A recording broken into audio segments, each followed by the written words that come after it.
शरीर में, मनुष्य की देह में सब कुछ प्राप्त हो सकता है,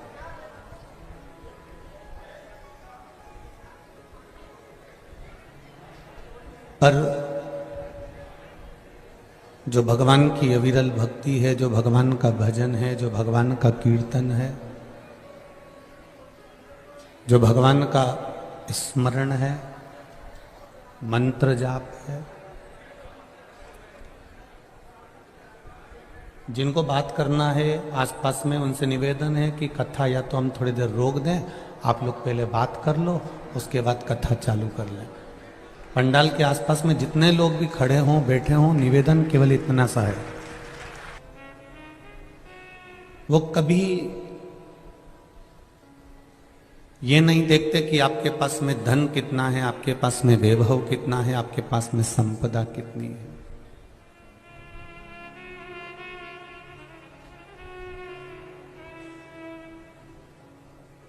मेरे शिव जी ने कभी आपका वैभव नहीं देखा, मेरे शंकर भगवान ने कभी आपकी दौलत नहीं देखी, मेरे शंकर भगवान ने कभी आपका धन नहीं देखा।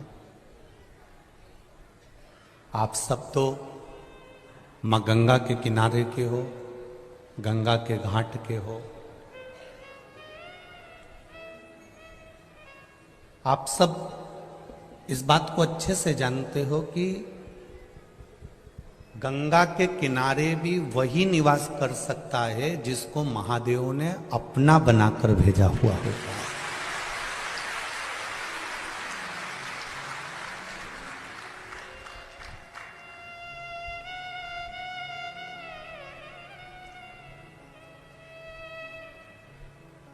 आप मां गंगा के घाट पर निवास करने वाले हो।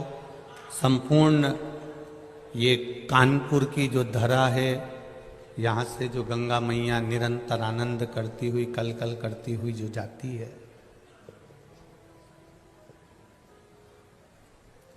वो कोई साधारण सी नहीं है।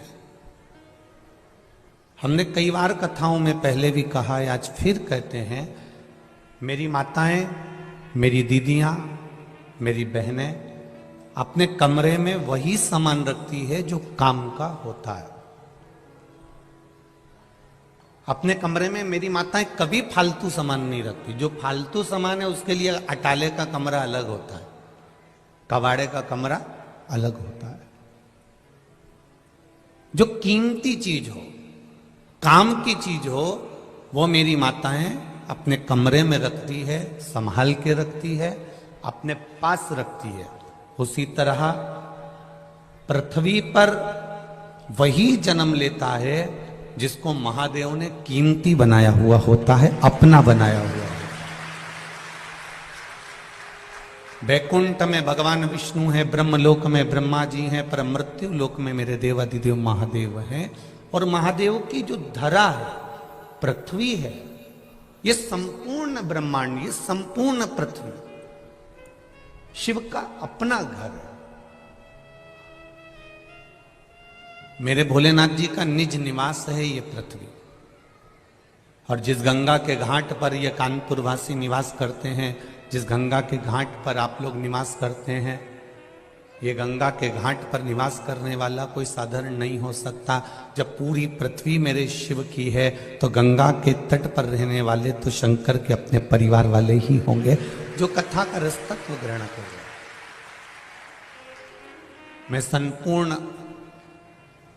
कानपुर वासियों को, कल्याणपुर वासियों के पावन चरणों को नमन करता हूं, जो आपके भीतर शिव भक्ति जागृत हुई और ये शिव महापुराण की कथा श्रवण कर।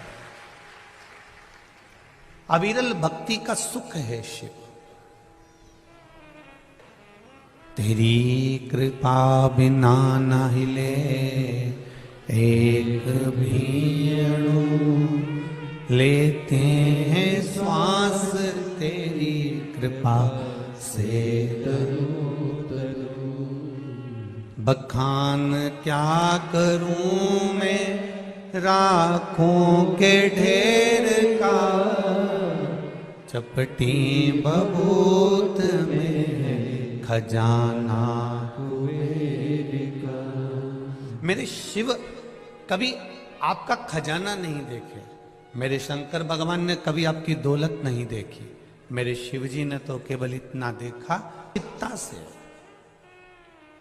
शिव ये भी नहीं देखे कि तुमने मंदिर में दिए कितने जलाए, शंकर भगवान ने ये भी नहीं देखा कि तूने अभिषेक कितना करा, शिव जी ने ये भी नहीं देखा कि तूने बेलपत्र कितना चढ़ाया। शंकर भगवान तो केवल इतना देखते हैं कि तूने अपनी जिंदगी में किसी गरीब का हाथ पकड़कर, किसी साधारण व्यक्ति का हाथ पकड़कर उसको उन्नति की सीढ़ी पर चढ़ाने का प्रयास किया कि नहीं करा। हम रह रहे हैं अपनी जिंदगी की मस्ती में, खूब भजन करो, खूब कीर्तन करो, खूब मंत्र जाप करो, खूब स्मरण करो, खूब भगवत भक्ति में डूबो, मना नहीं, पर दिया जलाने से ज्यादा फल मिलता है किसी के चेहरे पर प्रसन्नता लाकर छोड़ देने में। किसी के चेहरे पर स्माइल आ जाए तो उससे बढ़कर कोई फल नहीं हो सकता। हमारी शिव कथा भी यही कर रही। जब भागीरथ बाबा के पूर्वज तप कर कर कर हार गए, कोई साधन ही नहीं मिला,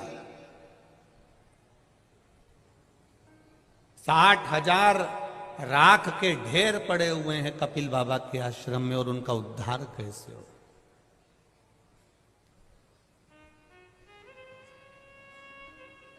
और उनके उद्धार का कोई साधन होना चाहिए। उनका उद्धार हो कैसे?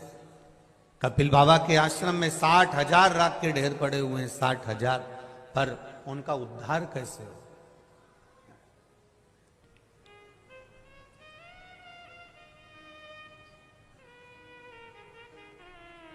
क्योंकि उनके भीतर भागीरथ जी के मन में एक भक्ति का एक भाव प्रकट था कि मुझे अपने पूर्वजों के उद्धार के लिए गंगा को लाना है।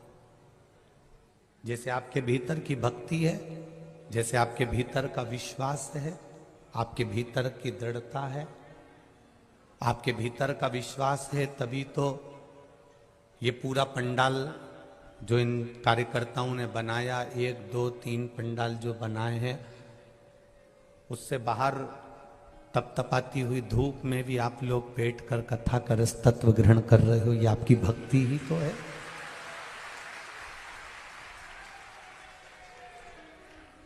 ये आपकी अविरल भक्ति है, ये आपका विश्वास है।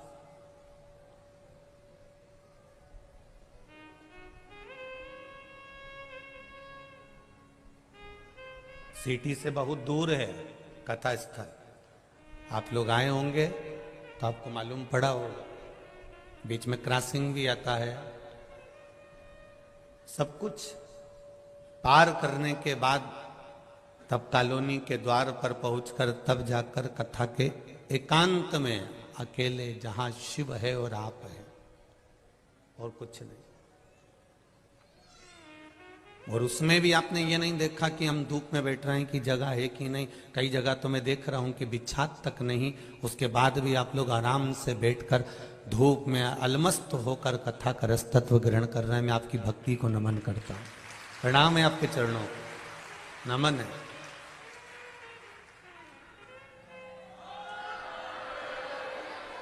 और यही शिव भक्ति है, यही शंकर की अविरल भक्ति है।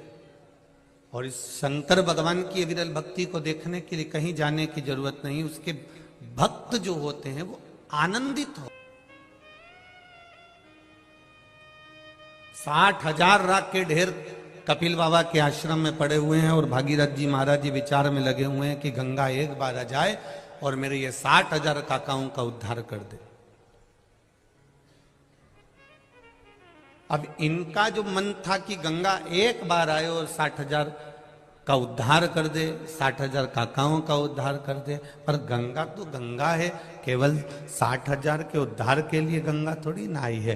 गंगा तो भगवान शिव से भी कहती है कि मेरे आने का कारण क्या है, तो शिव जी कहते हैं केवल भागीरथ बाबा के 60,000 काकाओं के उद्धार के लिए तेरे को लेकर नहीं आया हूं। गंगा तेरे को लाने का केवल इतना सा एक कारण है कि केवल 60,000 का काऊ के उद्धार के लिए नहीं, गंगा तेरे को लाने का केवल एक कारण है कि तेरे तट पर जितने रहेंगे, तेरे तट पर जितने विराजमान होंगे, अगर उनको कहीं अन्न भी नहीं मिला तो तेरा जल ही पान कर कर उनको मुक्ति मिल जाएगी। उससे बढ़कर कौन सुख।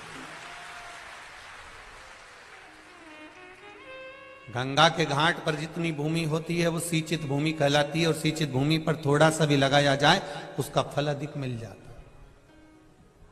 मेरी मां गंगा मैया आप सबका उदर पोषण करने के लिए तत्पर है।